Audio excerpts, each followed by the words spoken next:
Hello! Hello, everybody, and welcome to our Dungeon Master deep dive at D&D in a Castle. I'm Tara, and I am in the castle, having just wrapped 2 rounds of D&D in a Castle. But before we all disappear, we're joined by one of our Dungeon Master for some of our upcoming rounds, which is Kelly Lynne D'Angelo, who I'm delighted to welcome to this little chat. Kelly Lynne, how are you? Hi, I'm well. So excited to talk. I can't believe you're at the castle right now. I can't wait to return. How exciting. How exciting. Yeah, I'm in your old gaming room. I think this is a game room that you have been in before. It's a lovely castle-y room. Very ornate, very beautiful. It's a favorite of our dungeon masters, so it's nice to chat with you from here.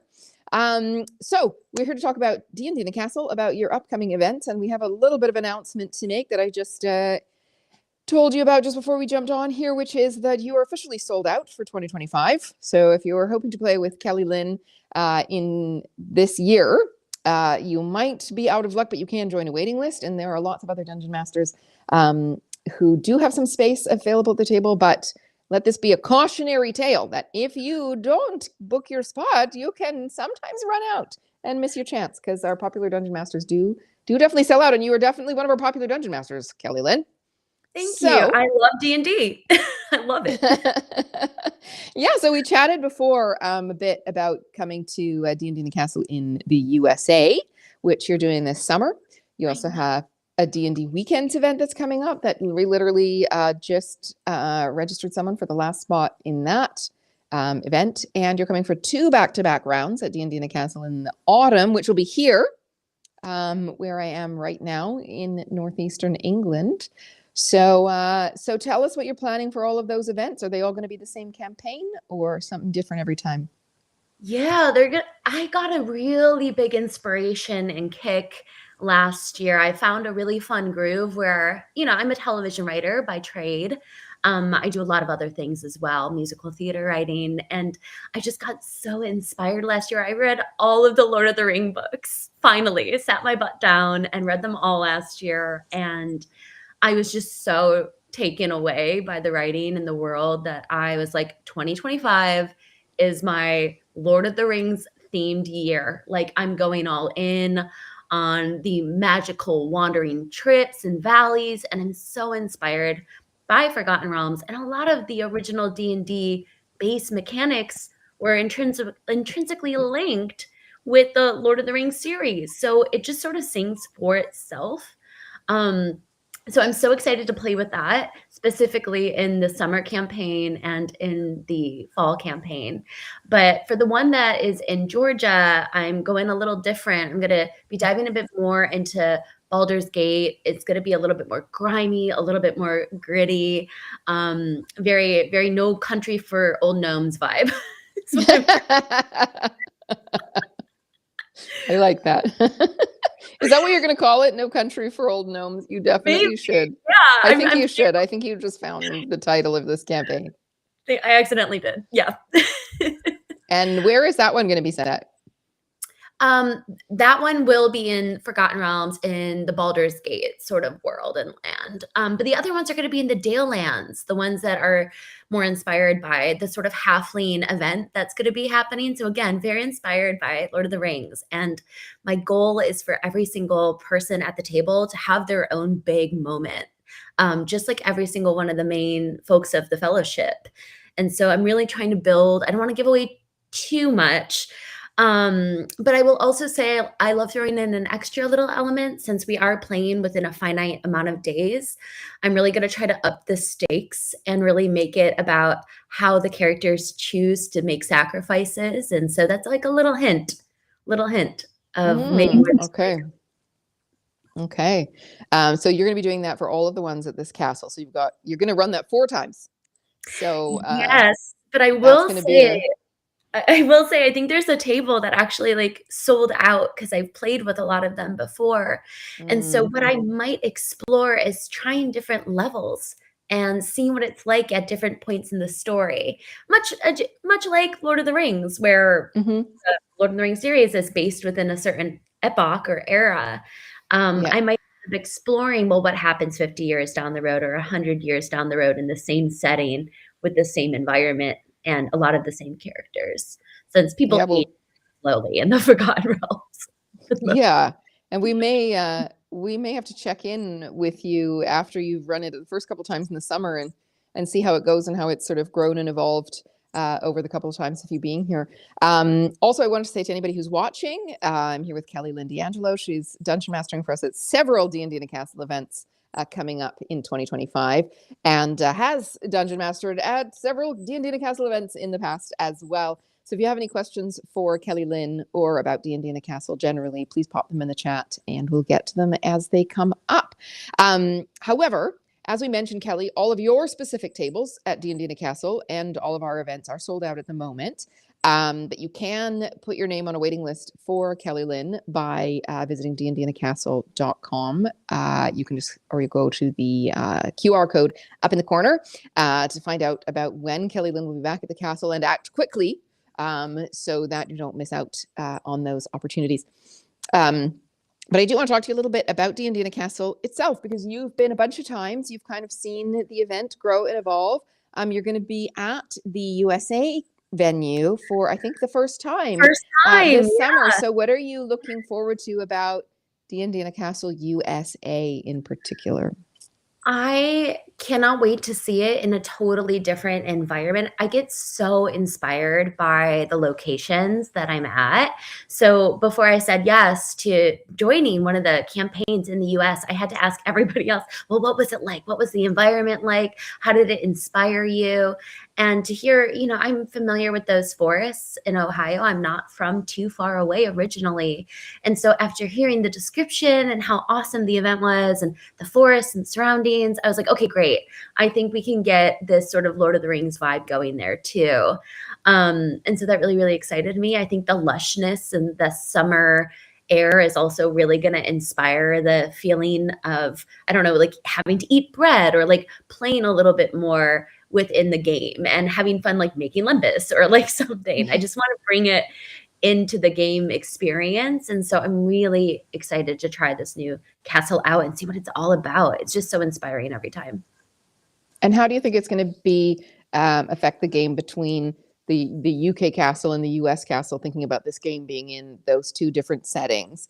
How are the settings different, do you expect? What have you heard from people about the US castle that you think is going to make it a little different?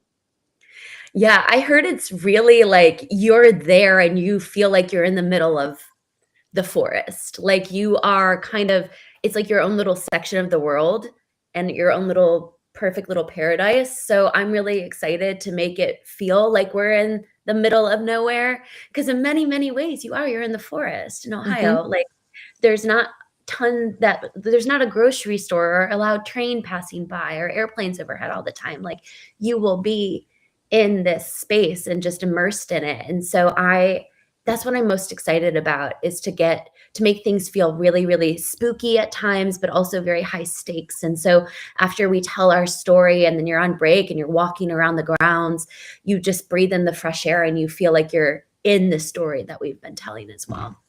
Yeah, we do definitely sometimes refer to our US location as being sort of our elven location, because it is very sort of Rivendell-ish in a way, very sort of, definitely forest elf kind of feeling, and a lot more outdoors kind of feeling too. So because it's summertime, it's very warm, and there's we have an outdoor kind of semi-outdoor tavern. That's a lot of fun. I've heard about the tavern that we have there. Yeah. So tell me about D&D and a Castle itself.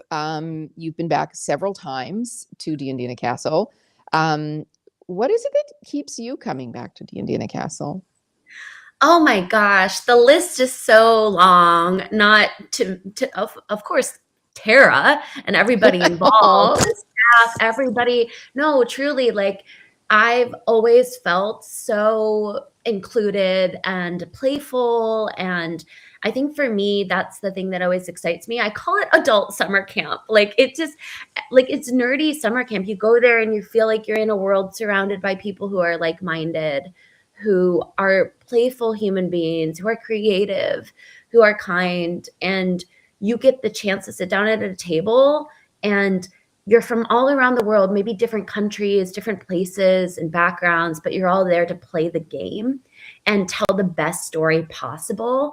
And so you feel like a kid again, like that inner child's just so fed.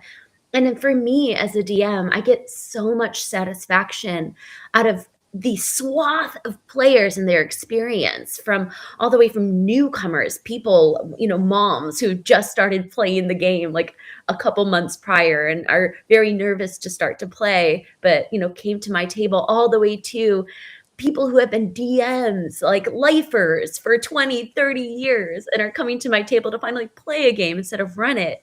And I get to be there with all those multitudes and get to hold space and create a world just for all of them, where no matter their skill level or their background, I can feed everyone's spirit and also give them an freaking excellent vacation. Like, I want them to not think about work. I don't want them checking their email. I want them not thinking about the kids that are with the babysitter back home.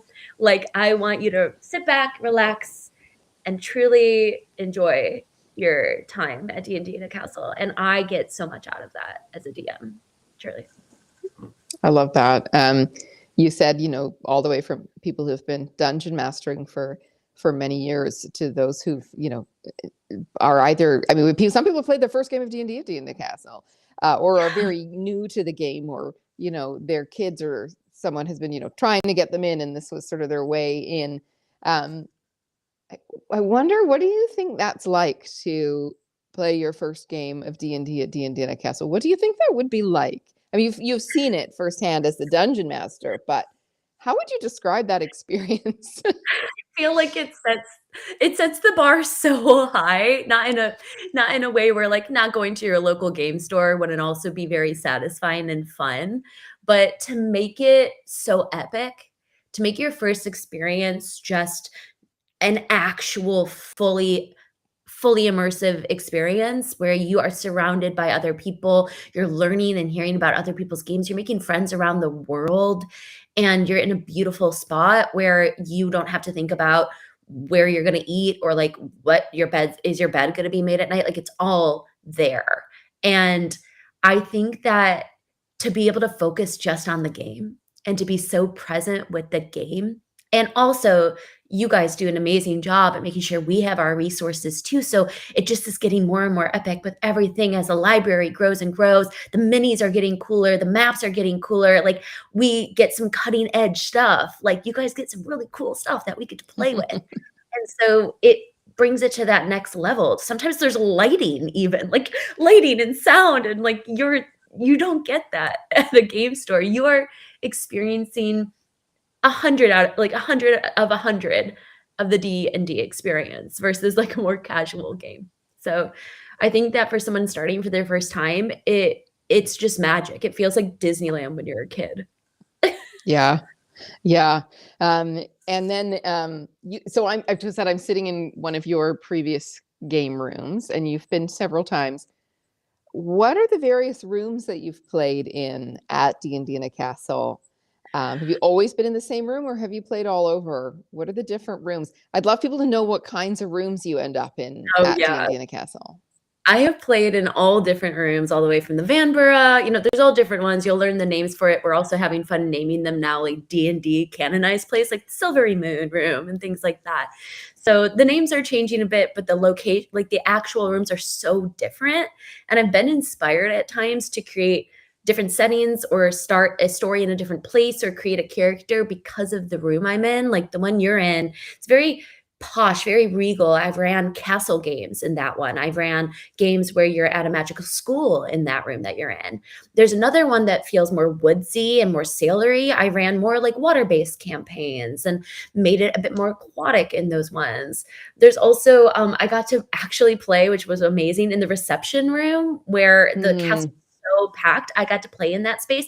It was all stone and like big giant throne chairs. And that one felt like the high stakes, like everyone running for their lives, like we're gonna die. It just really made it feel way more intense, which was so much fun. And that's something I'm just observing because I was in that space in November, and I loved it. There's even a haunted room that I will not touch. There's a haunted room I think in there's the more than one haunted room, Kelly. my I'm husband sorry to assigned say. the haunted room, Haunted and I place. looked very nervously, and someone switched with me. And there is ghosty rooms. Like I know I can't. I'm very connected to the spirit world. So if I walked into that room, I would be like, nope, nope. The whole time the ghost wants to play. The whole time the ghost is just gonna bother the DM. So for me, I need my space from that. But hey, if you want that, it is available. It is Available. If you're looking for ghosts, and this is the place to find them, apparently. Yeah.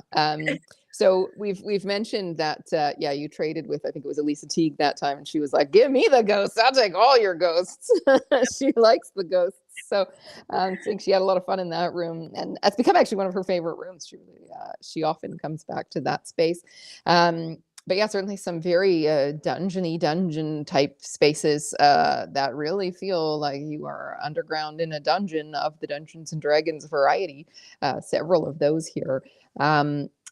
But because your events are all sold out, or your tables at our events, I should say, I want to talk a little bit about the variety of campaigns that are on offer at D&D in a Castle.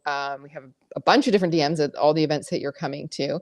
If you were looking at coming to D&D in a Castle as a player, how would you recommend going about choosing a dungeon master from the roster, and what would you recommend to people to sort of to look for? Everyone is so good. Like every DM that's come through D&D in a Castle is just so talented. I would say read the story that they're going to tell, read the thing that they're excited about. And then if it just resonates with you, it excites you, even if you don't know who they are as a DM, their writing excites you and the premise excites you. And so that's enough to give them a chance, sign up, go try somebody whose work you're not as familiar with. You can also always lean on the staff at D&D in a Castle. Like if you reach out to you, if someone reaches out to you guys and they say, hey, what kind of DM is like better for newer players? I guarantee you can make some suggestions and sort of perfectly match everybody. There's not a lack of talent, and there's not a lack of amazing stories to be told. You get really epic, big, giant storytellers like, Alcuin and B. Dave, who's doing big stuff. And you get really, really immersive storytellers. You get people who are like character workers. I mean, Jeremy is like so character based in his voices and the work he does. There's just so much talent. So again, I urge you, if you want to sign up, do it. Lean on D&D in a Castle members here, or also go online and check out what they've done online. Everyone's been doing the work. And so if you want to get a taste, it's just one Google search away. That's right. No, that's true. And definitely, for those watching, we're talking with Kelly Lynne D'Angelo, who is one of our dungeon masters for D&D in a Castle. And you can check out her, and you can check out all of the other dungeon masters, all the campaigns on offer. There's broad spread. We are running campaigns in all of the Forgotten Realms settings that are having the new source books that are coming out in the fall. And I think yours is in Dalelands, and there's a couple of other ones. B. Dave is in Moonshay Isle, for example.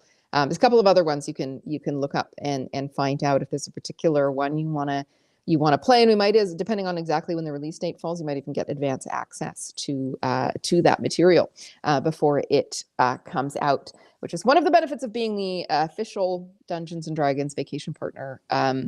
They sometimes get some perks like that. So Kelly Lynne, you also had talked about your players and some of them that come back again to play with you, or that you have some that are coming back to play with you. Is that something that happens fairly often? I know for other DMs it has, and I am so excited that people were like, we gotta get Kelly again, because I made a memory for them that was like core. And I remember that my new challenge that happened about 2 or 3 years ago when I found out everybody cried at the end of, I think, Beth the DM. Beth the Bards, yeah. and everybody at the end was crying. And so I was like, ooh, all right, I'm going to spend the next 2 years to see if I can get everybody to tears level. And it's been pretty successful since then. And I think one of the groups that signed up was the one that was most affected by one of those stories. And so I know what they're coming for, and I know I'm going to serve them emotion on a platter. So I hope they're all ready. Bring your Kleenexes, Your Kleenex, everybody. yeah. We're gonna bring you on another ride. Amazing. We've got a question here for you, which I think is a great question for you, especially Kelly. I'll be attempting to DM/host a marathon D&D weekend for friends next month. I'm a crazy person. Welcome to the club. Story-wise, any recommendations? What works or doesn't work in this format? So I think that's an interesting question because just a D&D in a castle, you play 8 hours a day for 3 days plus a prologue session. So it is kind of a unique format. So maybe we can talk a little bit about what that format is and then what kind of works for that format. What can you do in that format? What can you achieve? I would do your best to think of it in chunks because you're going to take breaks. I really hope you take breaks. Please take breaks and feed yourself and get water. That's the first piece of advice. Please take breaks. Take breaks. But I would always recommend sort of doing what D&D in a castle does, which is somewhere blocks about 3 hours is really a good time to sort of do a marathon, then doing a big meal break or something like that. And then sort of figuring out, is this marathon 1 day? Is it 2 days? Is it 3 days? Thinking of again in chunks of time. And then thinking about, I know this is me being a bit of a television writer, but thinking about it in like episodes, in phrases, in like, this is my big story I want to tell. What does this episode look like? And how much time do I think it'll take to get through it? A good turn of phrase is a well-balanced battle for something between level 3 to level 8. With, again, balanced battle, the correct, CR and all that. Might take about an hour to an hour and a half. So keep that in mind. It doesn't mean, if you want to do constant battles, that's fine. But really finding okay, so I have to put an hour to an hour and a half aside for battles or the setup for battles or the aftermath. So what can everything look like around that? And that is some insider baseball knowledge. That's great. Kelly, I have a little question to back that up. You've run games for D&D in the Castle since 2019. I won't even hazard a guess how many you've run for us, and especially if you include this year, it's going to be a big number. How many games of D&D in this kind of format do you think you've run, like in sort of a kind of 3-day? Have you done that a lot outside of D&D in a castle, or is it mostly been here? No, it's almost only been at D&D. Oh, exclusively at D&D cool. in a castle. Like if you really want hardcore time with me, it's D&D in a castle. The only time I can think of that I've ever even done something similar was for my birthday when it was 24, 25. And all I wanted to do for my birthday weekend was play D&D. And here's a fun story. I played D&D for 24 hours straight. Of course, we did breaks and we did all that. But I said, we're getting together at noon and then we're not leaving till noon the next day. And we played literally all night. All of my friends slept over in my living room. There were like 6 friends. They just slept over. We only slept for a few hours. And then we woke up in the morning. We played all the way to noon. We even had the cops called on us because they thought we were throwing a party when they killed a dragon. And I had to tell the police at the front door, no, sir, we're simply rolling dice to kill the beast. And they didn't. I promise we will be quiet now. Oh, you're such a troublemaker, Kelly Lynne. Getting in trouble with the police for killing the dragon? I don't know. I'm so hardcore with D&D. I've had the cops called on me for it. Like that is a testament to who I am, I think. I'm not sure many people can say that. So we're chatting with Kelly Lynne D'Angelo, who is a Dungeon Master for D&D in the Castle, is going to be joining us this summer and this fall, and in between at D&D Weekends as well. Fully sold out.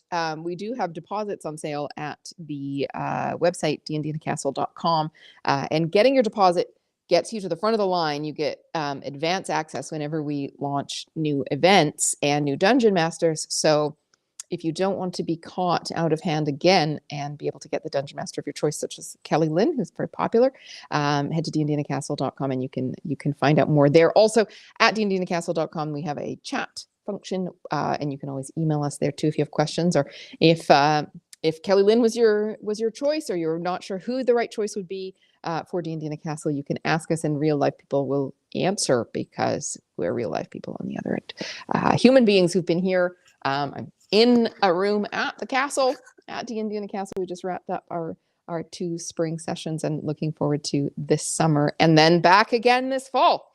Lots of D&D in a Castle happening. We're almost out of time. I just want to ask you one small question about D&D in a Castle. We've talked about sort of the immersive setting, the types of players that come back again and again, the dungeon masters that come back again and again, the stories that get told, and so on. I wonder, in these immersive settings, if there's been any moments at D&D in a Castle that you can recall that really felt like they were straight out of a fantasy novel. Any kind of like moments you could share? Yeah, I mean, one of them that was captured in one of the videos, one of the sort of little things you might have seen in the clips before we jumped on this call, when I was dancing in my long elven costume. And I think, Tara, you were the one at that time telling us all the moves. And I remember just wearing my long wig and dancing with everybody, and it was just so magical. And for me, that made me feel like I was transported. But that's not just the D&D. That was the dance part, which again I loved, because it's not just about the game; it's about everything else going on too. That just makes you feel like you're there in the middle of the fun and in the middle of the fantasy. Some other moments, there's so many, and I think every single game I've had one, every game at D&D in a Castle, when I'm sitting there and I'm interacting with my players, and then they take the lead and they start telling the story as well, at least saying yes and to the things happening, every single time I'm in awe, sitting there like just enamored by other people playing their characters or making choices that their characters would make that just feel so juicy and delicious. And I'm fully immersed in that moment. One of the last games that I had a few sessions ago, I was in sort of the ship room with all the giant statues and heads. I don't think you're in that room right now. It's the blue room. The Humboldt, I think it's called. And in that room, it was a final day, and the lighting was going off when we were playing. There was like, I had set up 3 different stages of the map, so everything was tiered. It looked so much like a movie that I was like, this is it. This is like, they're in the movie. This is the final battle. And so that feeling then, again, I think I've had something similar in every single one of my games, but that particular game, it was just so satisfying. They were fighting a phoenix, and it was like the big end all, to see if they could get out alive, and they did, and it was awesome. So too many to name. It's almost constant. Too many to name. Amazing. Well, we've loved having you at the castle, Kelly, and we've loved chatting with you today. And if you have any other questions, or if you're catching this stream after it's no longer live, but you're watching it after the fact, we'll also be checking the comments. Feel free to leave any of your questions or comments for Kelly or for me, or to find us on dndinacastle.com to find out more about what we do at D&D in a Castle and what makes this experience so magical, and how we can maybe get you to the castle. However we can make that possible. So I'm going to invite you, Kelly, to take us out of this interview with an invitation to our viewers to come and enjoy an epic vacation and the game of a lifetime at D&D in a Castle this year. Yes, please. We would love to have you. D&D in a Castle is an incredible experience, DMs and players alike. We would love to have you come join our table, come join the game, and come join the world that is Dungeons and Dragons at D&D in a Castle. Thanks so much, you guys. Thank you so much, Kelly. Thank you all for watching, and we'll see you at the castle soon, I hope. Bye.